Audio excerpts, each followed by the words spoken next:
Gold trusted gold buyers తాకట్టులో ఉన్న బంగారాన్ని విడిపించి ఈ రోజు ఉన్న మార్కెట్ ధరకే కొనబడును. మరిన్ని వివరాలకు సంప్రదించండి 7771077720. ఏంటి సార్, ఎందుకు ఈ కండువ ఎందుకు మీ మైండ్లోకి వచ్చింది? నా వదిన కాంగ్రెస్ పార్టీ. మేము ఎప్పుడు ప్రజలలో ఉండేవాళ్ళం.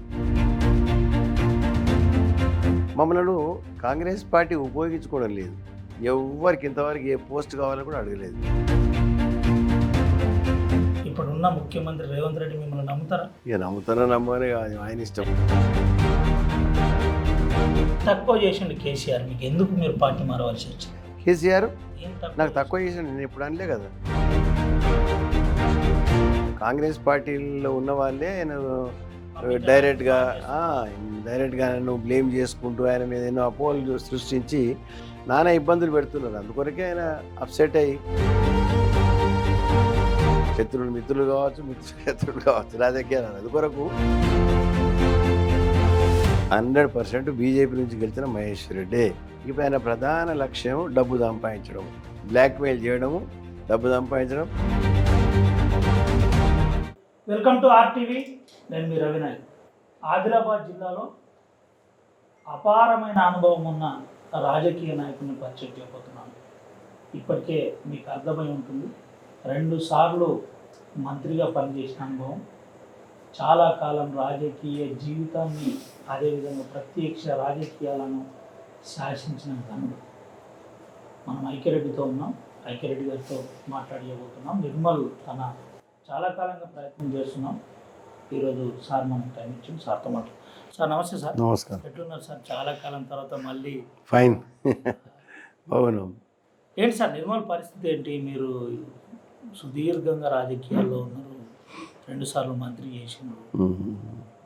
అంటే పరిస్థితి అంటే వాతావరణ పరిస్థితి కావచ్చు, ఇప్పుడు రాజకీయ పరిస్థితి కావచ్చు. ఓకే. వాతావరణ పరిస్థితి నిన్న నుంచి భారీ వర్షాలు పడడం మూలంగా దాదాపు 32-33 సెంటీమీటర్స్ వర్షపాతం నమోదైంది. దానివల్ల చెరువులు, కుంటలు, రోడ్లు, పంట నష్టము చాలా భారీగా నడిచింది. మనుషులు ప్రాణాలు మాత్రం కోల్పోలేదు. చాలామందిని ప్రభుత్వ పరంగా రక్షించడం కూడా జరిగింది. ఈ తీవ్రమైనటువంటి అంటే ఇంత భారీ వర్షం అనేది బహుశా నేను కొన్ని సందర్భాలలో తక్కువ చూడడం జరిగింది. అంటే ఒక 2-3 గంటల లోపలే 30-35 సెంటీమీటర్లు పడడం అంటే ఎక్కడికక్కడ టౌన్లో, ఊర్లలో, గ్రామాలలో చెరువులు అన్నీ పొంగి పొర్లి అంత జలమయం అయిపోయింది. దీనివల్ల ప్రజలు చాలా ఇబ్బందుల గురైన, దాంతోపాటు భయాందోళనలు కూడా, పెద్ద పెద్ద పిడుగులతో శబ్దం, ఎక్కడ ఏమవుతుందో, ఎంతమంది ఆ పిడుగుల వల్ల నష్టం జరిగిందని కానీ ఎక్కడ మనుషులకు మాత్రం ఎక్కడ హాని జరగలేదు. దేవుడి దయ వల్ల అందరూ క్షేమంగా ఉన్నారు. ప్రభుత్వము, గౌరవ ముఖ్యమంత్రి రేవంత్ రెడ్డి గారు నిన్న నుంచే ప్రభుత్వానికి ఆదేశం ఇచ్చి వాతావరణ శాఖ హెచ్చరిస్తుంది భారీ వర్షాలనే. అధికారులందరూ అప్రమత్తంగా ఉండాలి, ఎవరు కూడా సెలవులో వెళ్ళకూడదు అని చెప్పి వారు పదే పదే చెప్పడం జరిగింది. దానివల్ల ఇవాళ అందరూ కూడా, అధికారులందరూ కూడా, యంత్రాంగం, ప్రభుత్వ యంత్రాంగం అంతా కూడా సమిష్టిగా పనిచేయ కూడా జరుగుతూ ఉంది. రేపు వ్యవసాయ క్షేత్రాలు రేపు ఎల్లుండ వర్షం తగ్గితే రెవెన్యూ అండ్ అగ్రికల్చర్ డిపార్ట్మెంట్ వారు ఆ యొక్క నష్టాన్ని అంచనా వేసి ఇసుక మెట్టలు పెట్టినాయి. నీటి ప్రవాహం వల్ల పంటలన్నీ కొట్టుకుపోయినాయి. కాటన్, పత్తి కావచ్చు, అటు వరి ధాన్యం పంట కావచ్చు, మొక్కజొన్న కావచ్చు, ఏ రకమైన పంటలు అక్కడ నదీ జలాలకు, చెరువుల కింద ఉన్న వాటికి కోతకు గురై మేము ప్రత్యక్షంగా ఇలా చాలా చూసి వచ్చినాం. తీవ్రంగా నష్టం జరిగింది. ముఖ్యంగా నిర్మల్లో, అంటే వేరే వేరే ప్రాంతం గురించి మనం చెప్పలేం కానీ నిర్మల్లో మాత్రం భారీ నష్టం జరిగింది. ప్రభుత్వ దృష్టికి తీసుకెళ్ళి కలెక్టర్ గారు కూడా వెంటనే దీన్ని ఎంత కూడా నష్టపరిహారం అంచనా వేస్తూ ప్రభుత్వానికి పంపించినట్టయితే నేచురల్ కెలామిటీస్ కింద గవర్నమెంట్ ఆఫ్ ఇండియా తక్షణమే దీనికి సాయం చేయాలి. గవర్నమెంట్ ఆఫ్ ఇండియా ఎక్కడ కానీ నేచురల్ కెలామిటీస్లో జరిగిన యొక్క నష్టాన్ని భరించవలసింది కేంద్రం. రాష్ట్ర ప్రభుత్వం దానికి అనుగుణంగా వాళ్ళంతా కూడా ఎస్టిమేట్స్, నష్టపరిహారము, డీటెయిల్స్ ఇచ్చిన తర్వాత కేంద్ర ప్రభుత్వం సహకారం చేయాలి. తప్పకుండా మేము చేస్తుందని ఆశాభావం వ్యక్తం చేస్తున్నాం. రైతాంగానికి నష్టపోయిందని పూర్తిగా మనం ఇవ్వలేకపోయినా ఎంతో కొంత ఆశించిన మేరకు వాళ్ళ పెట్టుబడి కానీ విత్తనాల ఖర్చులు, ఎరువుల ఖర్చులు అవన్నీ కూడా ప్రభుత్వం తప్పకుండా చెల్లిస్తుందని మేము ఆశాభావం వ్యక్తం చేస్తున్నాం. ఏంటి సార్ అంటే ఇంద్రకరణ్ రెడ్డి కొద్దిగా సైలెంట్ మోడ్ వెళ్ళిపోయిందని ప్రచారం జరుగుతుంది. నిజమా? అసలు దీనికంటే ముందు ఒకసారి ఆర్టీవీ ద్వారా మీరు ఏ ఏ పదవులు అనుభవించారు, ఏ ఏ పదవుల్లో ఉన్నారు, రాజకీయ జీవితంలో ఎన్ని సంవత్సరాలు ఉన్నారు ఒకసారి? అంటే మేము మొట్టమొదలైతే జిల్లా పరిషత్ చైర్మన్గా 1987లో డైరెక్ట్ ఎలక్షన్స్లలో కాంటెస్ట్ చేసి అప్పుడు గెలవడం జరిగింది. అదే నాకు అన్నిటికంటే పెద్ద మా ఫ్యూచర్ అనుకోండి. ప్రజల ఆశీస్సులు, ప్రభుత్వ ఉద్యోగస్తులు, ఉపాధ్యాయులు వీళ్ళందరూ మనము తీసుకున్నట్టయితే ఆ యొక్క సాటిస్ఫాక్షన్ అనేది మళ్ళీ మనకు జీవితంలో ఎప్పుడు కూడా రాదు. జిల్లా పరిషత్ చైర్మన్గా చేయడం అనేది గ్రామీణ ప్రాంతాలకు తాగునీటి సమస్య కానీ, అదేవిధంగా రహదారులు కానీ, మరియు ఉపాధ్యాయుల విషయాలు కానీ, మరియు ముఖ్యంగా ఈ యొక్క వెనుకబడ్డ జిల్లా ఆదిలాబాద్ జిల్లాలో చాలా సమస్యలు ఉండే. మేమన్నీ నెరవేర్చామని మేము చెప్పలేము, కానీ మాతో అయినంత మటుకు ఆ గ్రామీణ ప్రాంతంలో 52 మండలాలు సేవ చేయడం మూలంగా మాకు మంచి పేరు వచ్చింది. ఆ పేరును ఇప్పటికి కూడా ప్రజలు జ్ఞాపకం చేస్తారు. సార్ జిల్లా పరిషత్ చైర్మన్గా ఉన్నప్పుడు బాగా పనులు చేశారు అని చెప్పి ఇప్పుడు కూడా గుర్తు చేస్తారు. మా లైఫ్లో కూడా అన్నిటికంటే ఎక్కువ సాటిస్ఫాక్షన్గా మేము భావిస్తాను. దాంతో పాటు మళ్ళీ పార్లమెంట్ ఎలక్షన్లో రాజీవ్ గాంధీ గారు మరణాంతరం 5 రోజులకే ఎలక్షన్ ఉండే. ఫస్ట్ ఫేజ్ ఎలక్షన్ అయిపోయింది 21 మే. 26 మే మా ఎలక్షన్ 91లో. ఆ రోజు నైట్లో రాజీవ్ గాంధీ గారు అక్కడ తమిళనాడులో చనిపోయిన తర్వాత ఎలక్షన్స్ కౌంటర్ బ్యాండ్ అయిపోయి జూన్ 15తో సమ్ డేట్, ఆ డేట్కి పోస్ట్పోన్ అయిన తర్వాత మేము ఎన్నికలలో మెంబర్ పార్లమెంట్గా కూడా గెలవడం జరిగింది. మరియు ఆ ఎన్నికలలో పివి నరసింహారావు గారు ప్రధానమంత్రి అయ్యారు.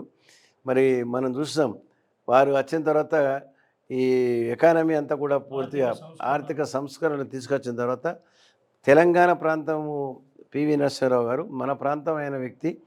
పార్లమెంట్లో మెజారిటీ ఆయనకు ఎంపీలు తక్కువన్నారంటే అప్పుడు తెలుగుదేశము పార్టీలు నెగ్గినటువంటి మేము 6 మెంబర్స్ము, జార్ఖండ్ ముక్తి మోర్చా ఇతరత్ర కలిసి 15 మంది ఎంపీలు పివి నరసింహారావు గారు మద్దతు ఇచ్చినాక 5 సంవత్సరాలు పూర్తికాలం వాళ్ళు కొనసాగించారు.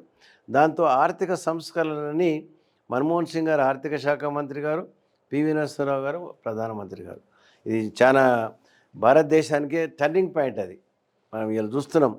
అంతకు మొదలు అంబాసిడరు, ఫియట్ కార్ తప్ప మన భారతదేశంలో వేరే కారే కనబడలేదు. ఇప్పుడు ఎన్ని రకాల కార్లు వచ్చినాయో మనం పేరు కూడా చెప్పలేకపోతాం. ఆ విధంగా మాకు అది కూడా పెద్ద టర్నింగ్ పాయింట్. మేము కూడా ఒక విధంగా ఎంతో సాటిస్ఫాక్షన్ అయింది. పివి గారిని మేము 5 సంవత్సరాల పరిపాలన కొనసాగించడం దాంతో జరిగింది. మళ్ళీ మేము 1999లో రాజశేఖర రెడ్డి గారు ఎమ్మెల్యేకి వెళ్ళాలి అని చెప్పి టికెట్ ఇచ్చిన తర్వాత 1999లో ఎమ్మెల్యే ఉన్నాం. అప్పుడే టీసీఎల్ఎఫ్ కన్వీనర్ తెలంగాణ ఉద్యమము స్టార్ట్ అయింది. TCA Telangana Congress legislator forum కన్వీనర్గా 41 మంది ఎమ్మెల్యేలు మరి అందరూ కలిసి మీరు ఎంపీగా చేసిన అనుభవం మీకు ఉంది కాబట్టి మీరు టీసీఎల్ఎఫ్ కన్వీనర్గా ఉండాలని వాళ్ళందరూ కూడా డిసైడ్ చేశారు. ఓకే అని చెప్పి అప్పుడే ఆ మూమెంట్ స్టార్ట్ అయింది. అంతకుముందు ఉత్తర భారతదేశంలో ఈ జార్ఖండ్, ఉత్తరాంచల్, తర్వాత అక్కడ ఇంకోటి ఛత్తీస్గఢ్, ఈ 3 రాష్ట్రాలు ఇచ్చిన తర్వాత ఉత్తర భారతదేశంలో 3 రాష్ట్రాలు ఇచ్చారు. ఎప్పటి నుంచో తెలంగాణ ఉద్యమం 1969-72 మధ్యాహ్నం భారీ ఉద్యమం జరిగింది. ఆంధ్రప్రదేశ్ కంబైండ్ అయ్యేటప్పుడు కూడా తెలంగాణ కలపకూడదని చెప్పి అప్పుడు ఉద్యమం నడిచింది. ఆ ఉద్యమం మళ్ళీ స్టార్ట్ అయింది. దాంతో ఢిల్లీకి 41 మంది ఎంపీలను ఎమ్మెల్యేలను ట్రైన్లో తీసుకెళ్ళాము. ప్రధానమంత్రి అప్పుడు వాళ్ళను అటల్ బిహారీ వాజ్పేయి ఉండే, సోనియా గాంధీ గారిని కలవడము, ప్రణబ్ ముఖర్జీ కలవడము.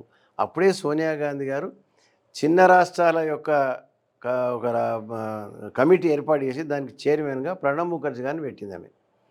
వారితో ఎన్నోసార్లు మేము కలవడము, తెలంగాణ యొక్క ఆవశ్యకత ఎందుకు ఉంది, ఏ విధంగా మనకి ఇంజస్టిస్ అవుతుంది, ఇవన్నీ ఎన్నోసార్లు చెప్పిన తర్వాత చివరికి మనకు తెలంగాణ సాధించుకున్నాం. 2004లో నేను మళ్ళీ సెకండ్ టైం ఎమ్మెల్యే అయినా. అప్పుడు తెలంగాణ టీసీఎల్ఎఫ్ కన్వీనర్ ఉన్నా కాబట్టి నాకు మంత్రి పదవి రాలేదు. తెలంగాణ ఉద్యమంలో ఉన్నానని చెప్పి రాజశేఖర రెడ్డి గారు నాకు బాగా దగ్గర క్లోజ్గా ఉన్నా, మరి తెలంగాణలో వచ్చిన పూర్తి మెజార్టీ వచ్చినా కానీ అప్పుడు నాకు చిన్నారెడ్డి గారికి ఇద్దరికి మంత్రి పదవి ఇవ్వలేదు. ఓకే, ఏం పర్వాలేదు, మేము తెలంగాణ గురించే వాస్తవంగా పోరాటం చేసినాం, తెలంగాణ సాధించుకోవడానికి ప్రయత్నం చేసినాం, దాంట్లో ఎటువంటి అనుమానం లేదు. 2008లో మళ్ళీ పార్లమెంట్ బై ఎలక్షన్ వచ్చింది. రాజశేఖర రెడ్డి గారు పిలిచి నువ్వే 2008లో ఎంపీగా పోటీ చేయాలంటే, మరి నేను మళ్ళీ నెక్స్ట్ 2009లో ఇది రిజర్వ్ అవుతుంది, ఎస్టీ అవుతుంది, 1 సంవత్సరం కొరకు నన్ను ఎందుకు ఇది చేస్తారని చెప్పి అంటే, నేను just you win and come, I will see your future అన్నాడు. ఇదే వర్డ్ అన్నాడు. ఓకే అని చెప్పి నేను కూడా కంటెస్ట్ చేసినాము. అప్పుడు అనుకుంటా 60,000 మెజార్టీతో గెలిచి ఆ రోజు మేము అక్కడ ఎంపీగా ఓట్ తీసుకున్న రోజే ఓటింగ్ కూడా జరిగింది. అదే రోజు జస్ట్ 11-12 ఓట్లతో పివి నరసింహ మన మన్మోహన్ సింగ్ గారు మెజార్టీ సాధించుకున్నారు. లేకుంటే ఆ రోజు గవర్నమెంట్ పడిపోతే మళ్ళా ఒకరోజు ఎంపీగా ఉండవలసి వస్తుంది. ఎందుకంటే ఎమ్మెల్యేలకు రీజన్ చేసి మనము అక్కడికి వెళ్ళినాం కాబట్టి. ఈ విధంగా ఎన్నో ఒడిదుడుకులు జరిగినాయి. 2009లో తక్కువ మార్జిన్తో మరి నేను ఓడిపోవడం జరిగింది. మళ్ళీ 2014లో కాంగ్రెస్ పార్టీ వేరేలోకి టికెట్ ఇవ్వడం మూలంగా నేను బీఎస్పీ పార్టీ నుంచి పోటీ చేసి ఇండిపెండెంట్గా గెలవడం జరిగింది.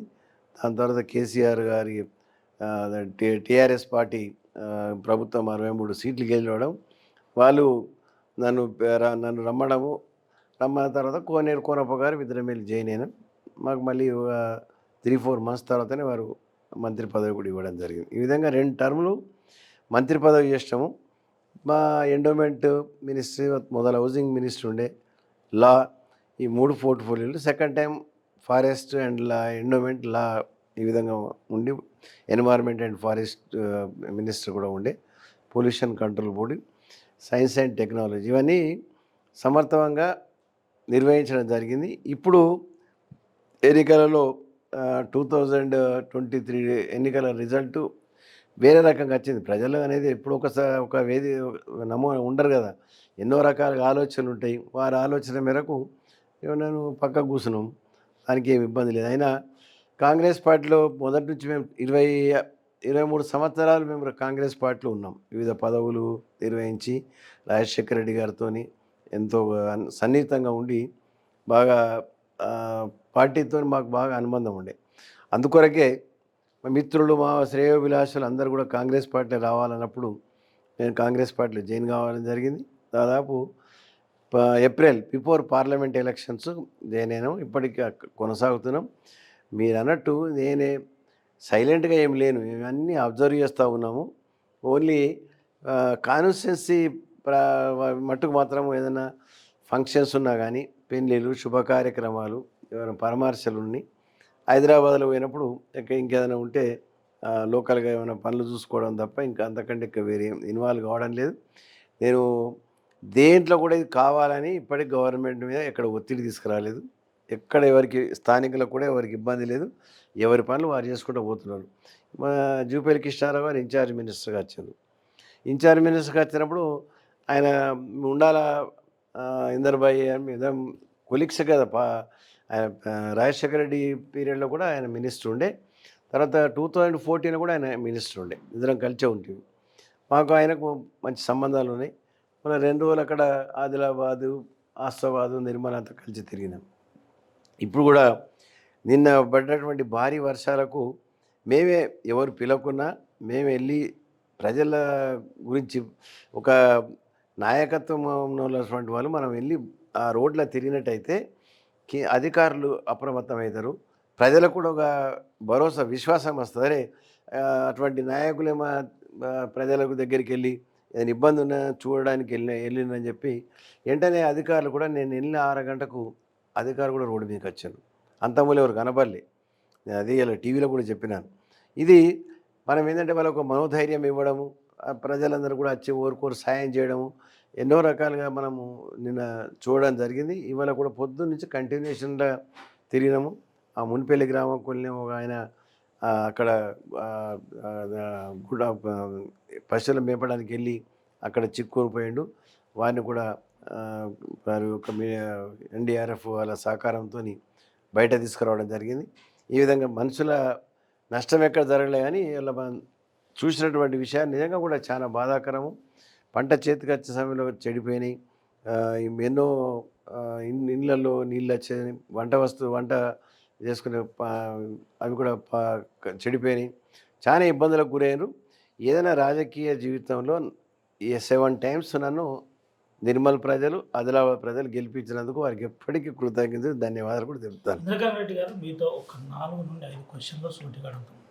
మీరు అబద్ధం ఆడరనే నేను అనుకుంటున్నాను. ఎందుకంటే మీరు సూటిగా మాట్లాడే వ్యక్తి, వాస్తవాలు మనతో దాచుకున్నప్పటికీ చెప్పే ప్రయత్నం చేస్తారని నేను ఆశిస్తున్నాను. ఏంటి సార్, ఎందుకు ఈ కండువ ఎందుకు మీ మెడలోకి వచ్చింది?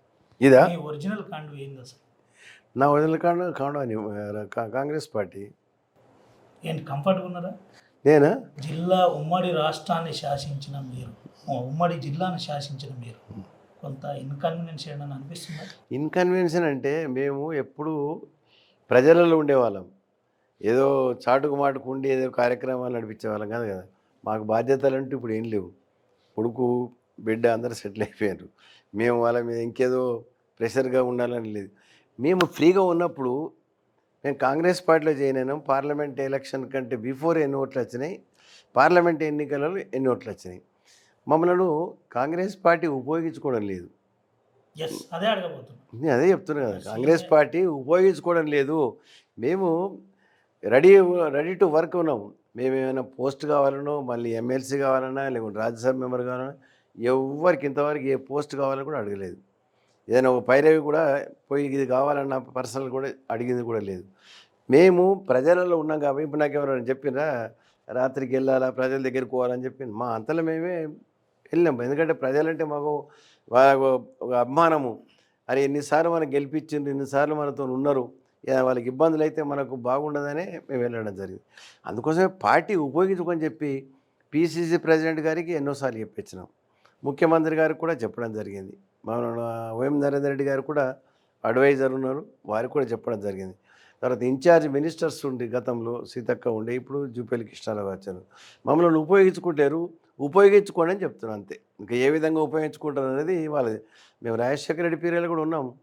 ఎన్నోసార్లు ఎన్నో సందర్భాలలో ఒక వ్యక్తి అనేవారు ఏదైనా పని తీసుకొచ్చి పెట్టామనుకో, తీసుకొచ్చి పని చేసి పెడితే ప్రజలకు ఒక నమ్మకం వస్తుంది. అరే ఈయన ద్వారా పోతే పనులు అవుతాయి, ప్రజలకు అవసరం వచ్చిన పనులు అని చెప్పి ప్రజలకు నమ్మకం కుదిరితే పార్టీ కూడా ఇంప్రూవ్ అవుతుంది.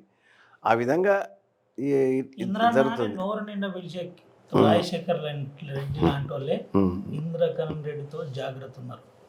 మరి ఇప్పుడున్న ముఖ్యమంత్రి రేవంత్ రెడ్డి మిమ్మల్ని నమ్ముతారా?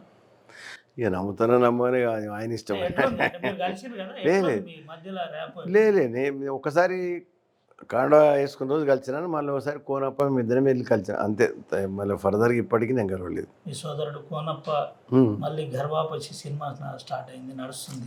ఏంటి ఇద్దరి మధ్యలో సంభాషణ? నువ్వెట్లా పోతావు, నేనుండగా మనం కలిసే నిర్ణయం తీసుకోవాలి, ఎటువంటి ఏమైనా జరిగిందా? ఇంకా అట్లేం పోతాను, ఇంకేం నిర్ణయం కాలేదు. ఆయనకు ఉన్నటువంటి ప్రెషర్స్ కొన్ని ఉన్నాయి అక్కడ. కాంగ్రెస్ పార్టీలో ఉన్న వాళ్ళే ఆయన డైరెక్ట్గా నన్ను బ్లేమ్ చేసుకుంటూ ఆయన మీద ఎన్నో అపోహలు సృష్టించి నానా ఇబ్బందులు పెడుతున్నారు. అందుకొరకే ఆయన అప్సెట్ అయ్యి డార్క్లా ఉండి న్యూట్రల్గా ఉండే ప్రయత్నం చేస్తున్నాడు. చూద్దాం తర్వాత ఏం జరుగుతుంది. ఇప్పుడైతే న్యూట్రల్గా ఉన్నాడు. ఇప్పటికే మీరు చర్చలు జరుపుతున్నట్టు, చర్చలు అంటే మళ్ళీ యాక్టివ్ చేద్దాం, ఇన్ఛార్జ్ మంత్రి మన మనం చూసుకుందాం. ఆల్రెడీ జూపల్లి కృష్ణారావు గారు వారి ఇంటికి వెళ్ళిండు, మాట్లాడిండు. మేము కూడా వెళ్ళాము, మాట్లాడడం జరుగుతుంది. రాజకీయాలు అనేది మాట్లాడము. ఇప్పుడు మాకు శత్రువులు మిత్రులు అనేది ఏముండదు ఇంట్లో.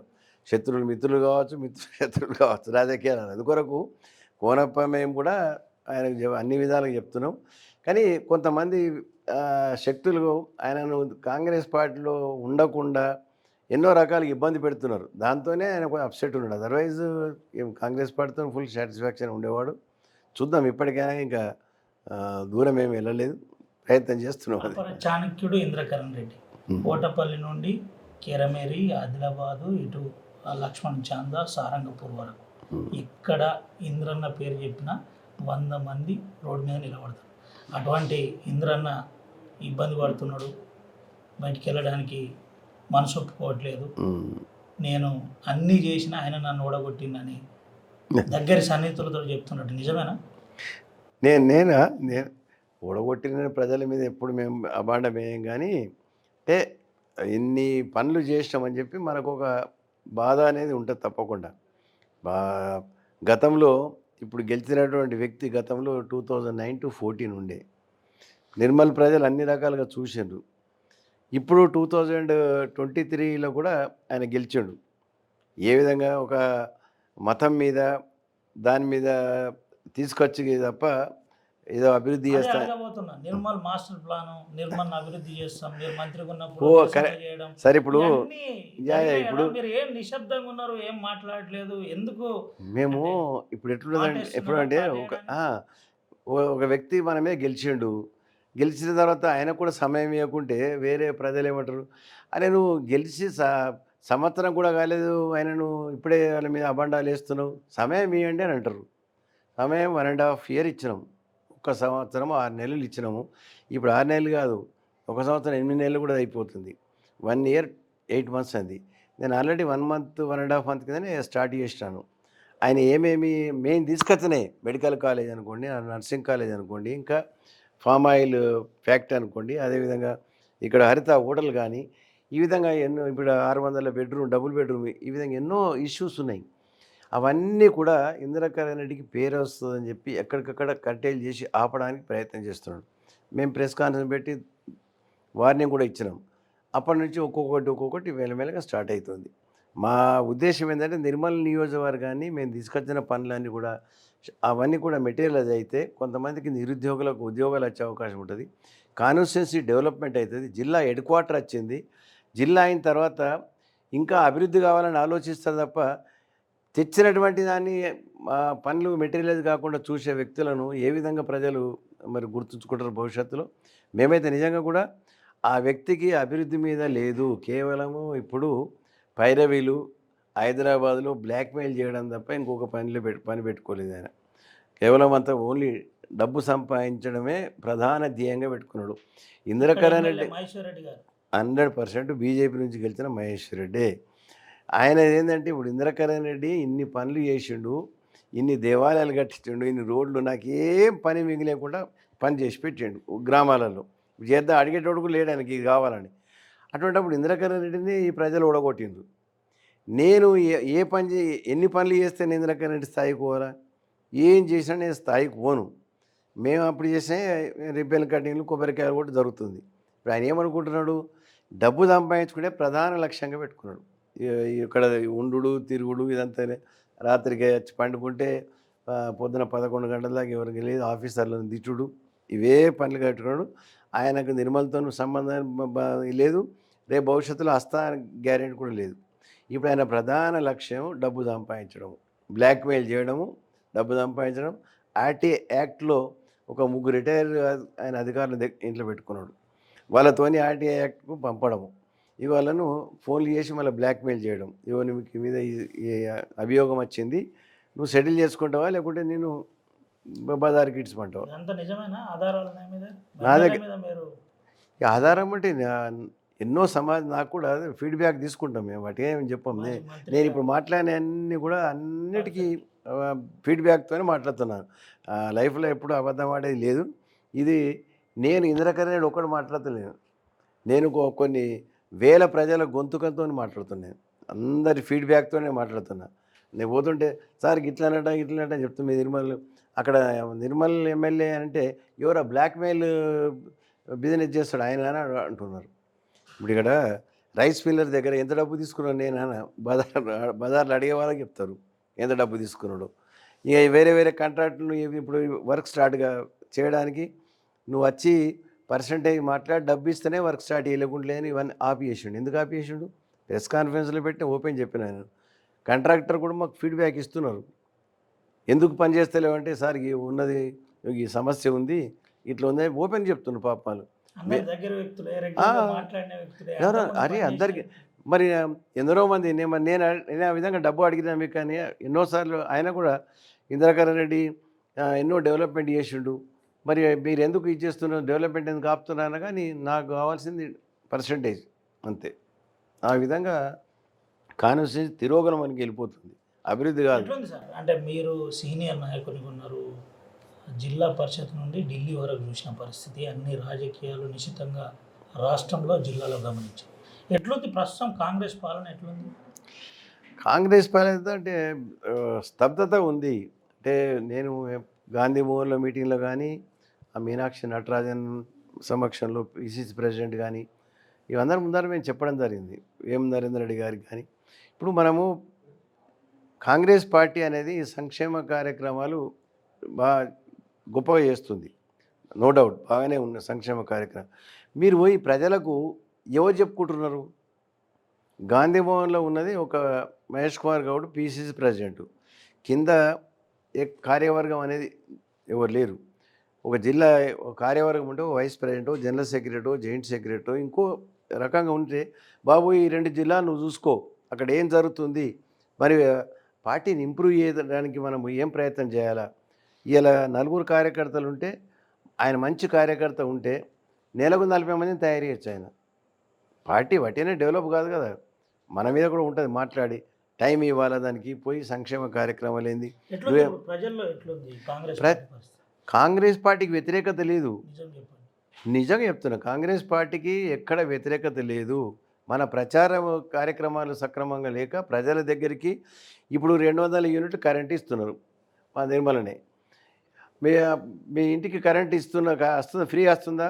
అవును సార్, 200 యూనిట్ల కంటే ఎక్కువైతే మాత్రం బిల్ తీసుకుంటారట, 200 లోపల అయితే మాకు బిల్ తీసుకుంటలేరు. మరి ఎవరు ఇస్తున్నారు? ఏమో తెలియదు సార్. దాని అర్థమైంది, కాంగ్రెస్ పార్టీ ఇస్తున్నట్టు ఎవరికైనా తెలిసిందా? లేదు. ఇప్పుడు సన్న బియ్యం ఇస్తుంది, ఎవరు ఇస్తున్నారు? ఎవరు చెప్పిన వాళ్ళు లేరు.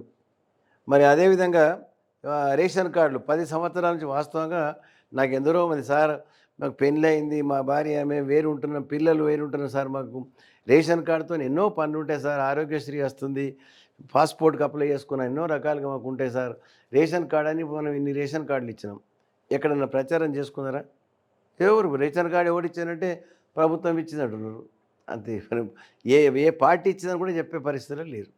ఇది ల్యాప్సెస్ మాత్రం ఉంది. దీన్ని ఎప్పటివరకు మరి ఏంటంటే ఇప్పుడు కోర్టు డైరెక్షన్తో ఎలక్షన్ పెట్టాలంటున్నారు. ఎలక్షన్స్ మరి ఇప్పుడు 30 సెప్టెంబర్ అంటున్నారు, మరి టైం ఎక్స్టెన్షన్ చేస్తారా? రేపు 30th అసెంబ్లీ అంటున్నారు, అదే రోజు క్యాబినెట్ అంటున్నారు. ఇవన్నీ ఏం జరుగుతుందో అనేది చూడాలి. ఏదైనా పార్టీలో కొద్దిగా ల్యాప్సెస్ అంటే కమ్యూనికేషన్ ల్యాప్సెస్ ఉంది. పాత రోజులలో కాంగ్రెస్ పార్టీ ఏ విధంగా రాజశేఖర్ రెడ్డి పీరియడ్లో ఉందో ఇప్పుడు మాత్రం అంత ఆ విధంగా నడవడం లేదు.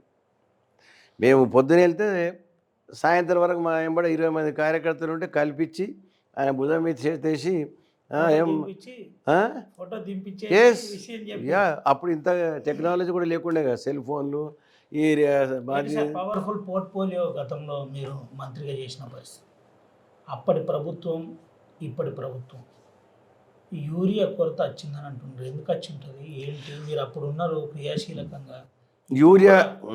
యూరియా కొరత అప్పటికి ఇప్పటికి వ్యవసాయంలో ఈ ప్రాజెక్టులు అనుకోండి, బోర్వెల్ అనుకోండి, కరెంటు సఫిషియెంట్గా ఇవ్వడం మూలంగా వ్యవసాయం అనేది ఇచ్చారు కదా, విస్తీర్ణత పెరుగుతూ వస్తుంది. ఇప్పుడు ఇంకా విస్తీర్ణత పెరిగింది. కేంద్ర ప్రభుత్వం అనేది ఇది ఇండైరెక్ట్గా వాళ్ళు యూరియాను వాడకం తగ్గించాలి అని చెప్పి ఇప్పుడు ఇవాళ రైతులు ఏంది, మా గతంలో మొక్కజొన్నకు ఇట్లా మంచి పోయి ఇట్లా మొక్క దగ్గర వేసేవాళ్ళు, ఇప్పుడు చల్లుతున్నారు డైరెక్ట్గా. ఇప్పుడు ఒక బస్తా 270 రూపాయలు యూరియా, అదే కూలీ పెట్టుకుంటే మొగాయనకు 500 రూపాయలు. కొరత కేంద్ర ప్రభుత్వం ఇచ్చే మనకి ఏదైతే ఎన్ని మనకు మెట్రిక్ టన్నులు ఇవ్వాలో దాంట్లో ఇప్పుడు తుమ్మలాగేశ్వరరావు లేదు, అప్పుడు షార్టేజ్ లేకుండే. నో అప్పుడు షార్టేజ్ లేకుండే కూడా.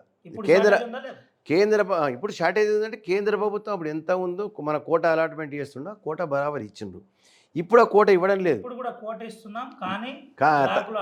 లేదు ఇప్పుడు కరెక్ట్ లేదు. నేను చెప్తాను, బ్లాక్ మెయిల్ అనేది ఎక్కడ ఇప్పుడు మా నిర్మల్లో ఉన్నది. నిర్మల్లో మాకు యూరియా కొరత ఎక్కడ లేదు. మేము కొద్దిగా అగ్రికల్చర్ డిఏఓ గారితో ఎప్పుడు పర్సుయేషన్ చేస్తున్నాం. ఇప్పటికీ ప్రతి 8 రోజులకు ఒకసారి అడుగుతాం.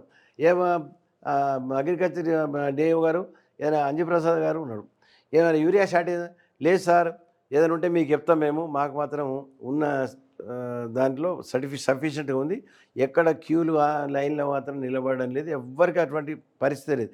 ఈ బ్లాక్మెయిల్ అనేది ఎక్కడ కూడా లేదండి.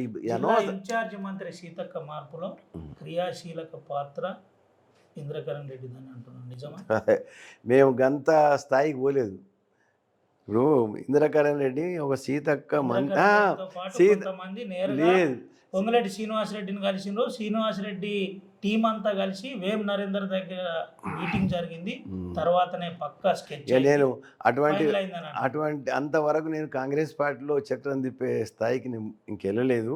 కాంగ్రెస్ పార్టీలో మీరు తెలంగాణ కన్వీనర్ చేసిన ఫోరం అది అప్పుడు నేను ఇప్పుడు చెప్తున్నాను, ఇప్పుడున్నటువంటి పరిస్థితిలో ఒక ఇన్ఛార్జ్ మినిస్టరు చేంజ్ చేయమని చెప్పే స్థాయికి వెళ్ళలేదు. ఆ విధమైనటువంటి నాకు అవకాశము అవసరం అనేది ఎప్పటికీ లేదు. మీకు ఇంత కాంగ్రెస్ పార్టీలో ఎందుకుంటున్నారు? మీ మాట వినట్లేదు, మిమ్మల్ని ఎవరు దగ్గర రానియట్లేదు, ఎందుకు ఇబ్బంది పడుతున్నారు? I'm happy. నేను ఇప్పుడు 7 సార్లు గెలిచినాను. నాకు ఇక నేను రాజకీయాలలో మళ్ళీ పోటీ చేయాలా, ఇంకేదో చేయాలన్న నాకు ఆలోచన.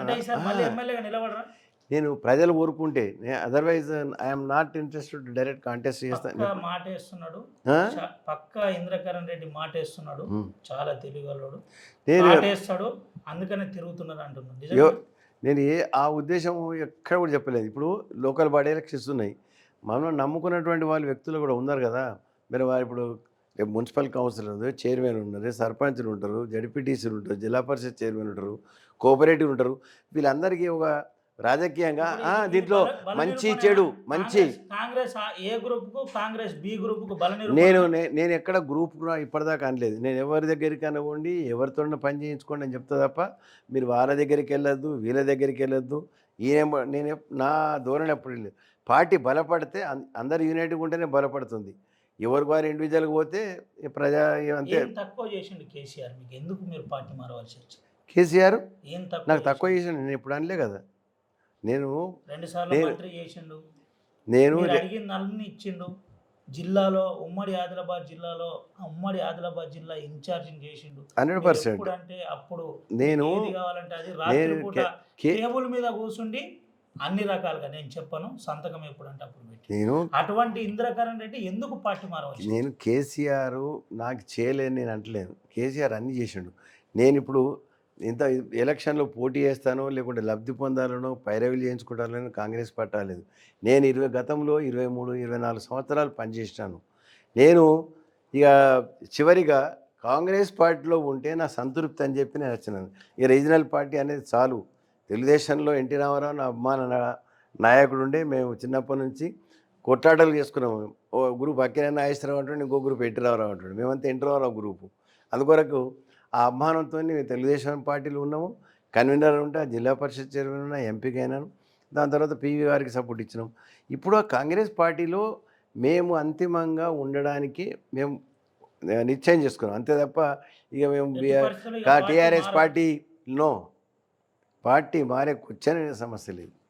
పార్టీ ఎందుకు మారుతుంది? పోయిన తర్వాత ఎప్పుడన్నా మీరు పార్టీ బీఆర్ఎస్ పార్టీ వీడిపోయిన తర్వాత ఎవరన్నా ఏమైంది, ఎందుకు పార్టీ మారుతున్నాం అని ఎవరు అడగలేదు.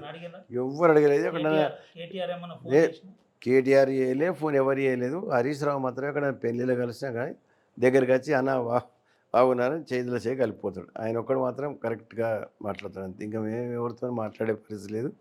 ఇక మేము ఎవరి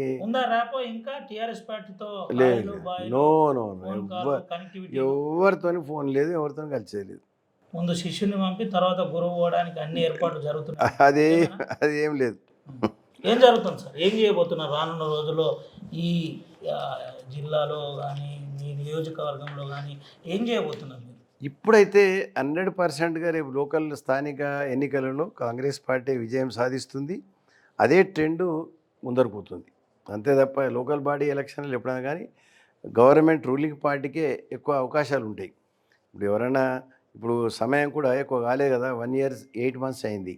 పోనీ ఇంకా 2 నెలలు ఎలక్షన్స్ అని అయిపోతే రేపు ఇంకా 3 సంవత్సరాలు గవర్నమెంట్ ఉంటుంది. ఎవరికైనా సర్పంచ్కో ఓ ఎంపీటీసీ ఓ జడ్పీటీసీకో మండల గ్రామాలలో ప్రెసిడెంట్కో విపరీతమైన వాళ్ళకు ఎన్నో గ్రామాలలో విపరీతమైన వ్యతిరేకత కాంగ్రెస్ పార్టీ మీద ఉంది అని ఒక ప్రచారం జరుగుతుంది. మా దగ్గర అయితే ఏంటి మీలాంటి వాళ్ళు ముఖ్యమంత్రికి ఏమైనా ఫీడ్బ్యాక్ ఇస్తున్నారా? ముఖ్యమంత్రికో మేము చెప్తున్నాం కదా, మేము ఎవ్వరికి ఫీడ్బ్యాక్ అంటే తీసుకోవట్లేదు. వేం నరేందర్ రెడ్డి గారికి చెప్తున్నాం, మీరు ఆర్గనైజేషన్ ఇంప్రూవ్ చేయండి.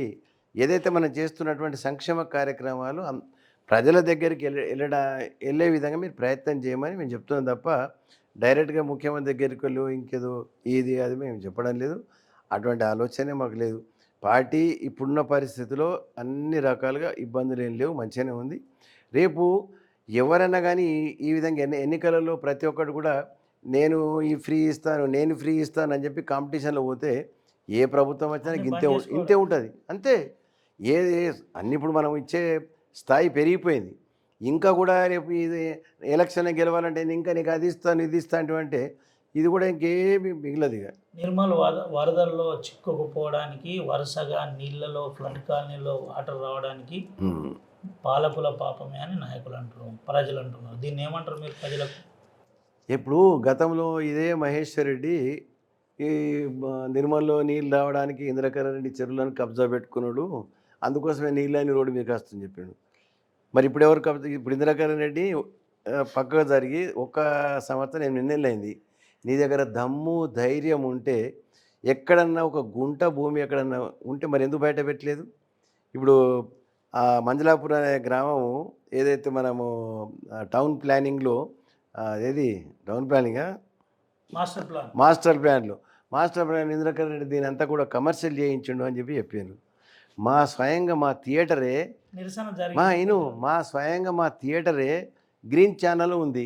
ఇంద్రకరణ్ రెడ్డి అనే వ్యక్తి ఒక సినిమా థియేటర్ మా కంబైన్డ్ ప్రాపర్టీ, మేము గ్రీన్ ఛానల్ పెట్టుకుంటే కమర్షియల్ కట్టచ్చా? మేము కట్టరాదు. ఎగ్జాంపుల్ చెప్తున్నా.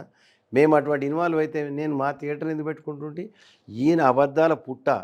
ఈయన కేవలము గెలవడానికి కొరకు ఈ విధంగా అభియోగాలు మోపి ధర్నాలు చేసి మరి ఇప్పుడు సంవత్సరం 8 నెలలు అయింది. గెలిచినాక నెల లోపలి తీసుకొస్తాను. మరి ఇప్పుడు ఏం చేస్తున్నాను? నేను అడుగుతున్నాను, మహేశ్వర్ రెడ్డి మొద్దు నిద్రపోతున్నావు, కుంభకర్ణుడు నిద్రపోతున్నావు, హైదరాబాద్లో పండి సొంతంగా డబ్బులు సంపాదించే ప్రయత్నం చేస్తున్నావు తప్ప మరి ఇప్పుడు మా మంజలాపూర్ది ఎందుకు నువ్వు తీసేయలేకపోతున్నావు? నిర్మల్లో ఉన్నటువంటి నువ్వు సమస్యల మీద ఎన్నో చెప్పినావు, మరి ఎందుకు నువ్వు సమస్యలు నెరవేర్చలేవు? అన్నీ నెరవేర్చా అని చెప్పినావు కదా, చేయాలా? ప్రజలకు తప్పుడు వాగ్దానం ఎందుకు చేసినావు? ప్రధానమంత్రిని తోలుకొచ్చి అన్ని అబద్ధాలు రైల్వే లైన్ అన్నారు, ఆర్మూట్ ఆదిలాబాద్ రైల్వే లైన్ అన్నారు. ఎక్కడ అండి గీత గీసినారు ఇప్పటిదాకా? Railway line ఎటుపోయింది?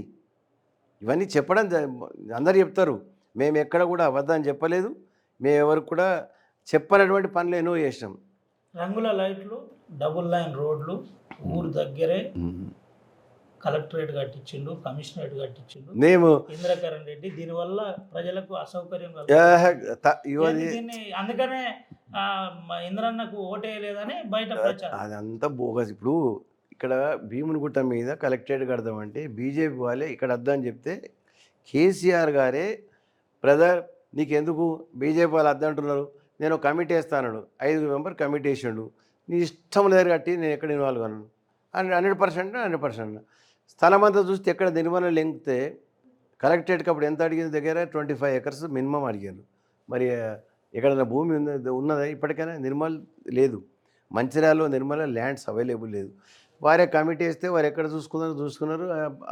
కలెక్టర్ రిపోర్ట్ అడిగితే ఇక్కడ ఉంది అంటే అక్కడ కూడా లెంకంగా 15-16 ఎకరాలు దొరికింది. అంతకంటే ఎక్కలేదు. పక్కనది చెరువు ఉంది, దాన్ని కూడా ఆపారు. నేను సెలెక్షన్ చేసింది కాదు అది. అది నిర్మల్కు మా ఎల్లపల్లి కంటే దగ్గర, కురాన్పేటకు బంగల్పేటకు అవన్నిటికీ మాకంటే దగ్గర, ఎల్లపల్లి కంటే దగ్గర బంగల్పేట కురాన్పేటకే. కలెక్టరేట్ పోయే వాళ్ళు ఎవరు ఉంటారండి? ఇప్పుడు నేనే ఉన్నా ఎగ్జాంపుల్. సంవత్సరం ఒకసారి కూడా మేము కలెక్టరేట్ ఆఫీస్ మేము పోము కదా, ఎందుకు పోతాం? మాకేం పనే ఉండదు. కలెక్టరేట్ అంటే అడ్మినిస్ట్రేటర్, అక్కడ ఉండి పరిపాలన నడిపేయాలి తప్ప ఇప్పుడు తహసీల్ ఆఫీస్ ఉంది, ఇక్కడ ఆర్డీఓ ఆఫీస్ ఉంది, ఎప్పుడు అవైలబుల్ ఇక్కడ ఉంటారు వాళ్ళు. దానికి ప్రజలకు ఉపయోగపడి తహసీల్ ఆఫీసు, కలెక్టర్ ఆఫీసు తప్ప ఆర్డీఓ ఆఫీస్ తప్ప కలెక్టరేట్ కాదు. అందుకొరకే దాన్ని చెప్తారు సార్. ఆర్టీవీ ద్వారా మీరు ఏం చెప్పబోతారు?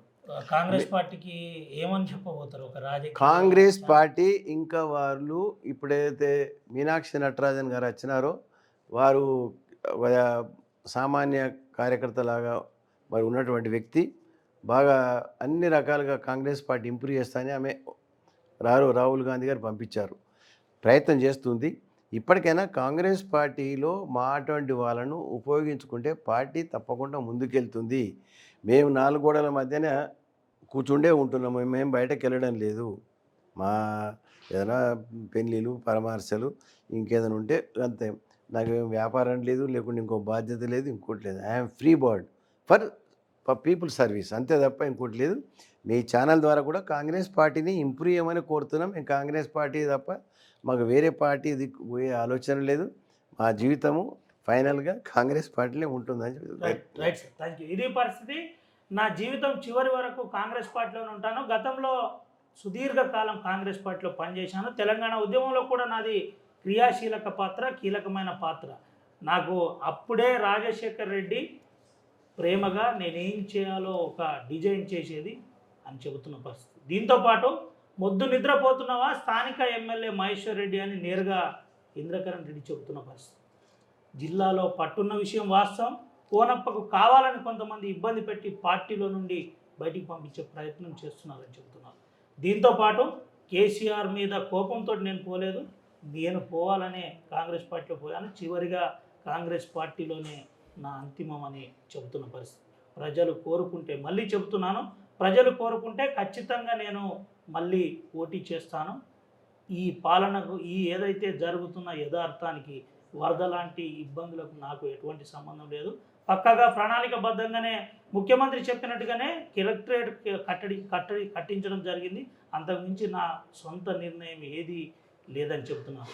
ఇటు కాంగ్రెస్ పార్టీ మమ్మల్ని సరిగ్గా వాడుకోవట్లేదు. స్థానిక ఎన్నికల కోసం ఇంకా సమర్థవంతంగా పనిచేయవలసిన బాధ్యత ఎంతైనా ఉందని మాజీ మంత్రి ఇంద్రకరణ్ రెడ్డి చెబుతున్న పరిస్థితి. సుమంత్ అవినాయక్, RTV, ఆదిలాబాద్ నుండి. తెలుగులో న్యూస్ కి ఫాస్టెస్ట్ యాప్ ఇప్పుడు టోటల్లీ న్యూ అవతార్లో. జస్ట్ 5 seconds లో కంప్లీట్ న్యూస్, సోషల్ మీడియాలో ట్రెండ్స్ కి one stop solution, live TV app, voice search option తో ఇప్పుడే డౌన్లోడ్ చేయండి లేదా అప్డేట్ అయిపోండి. యాప్ లింక్ డిస్క్రిప్షన్ లో ఉంది.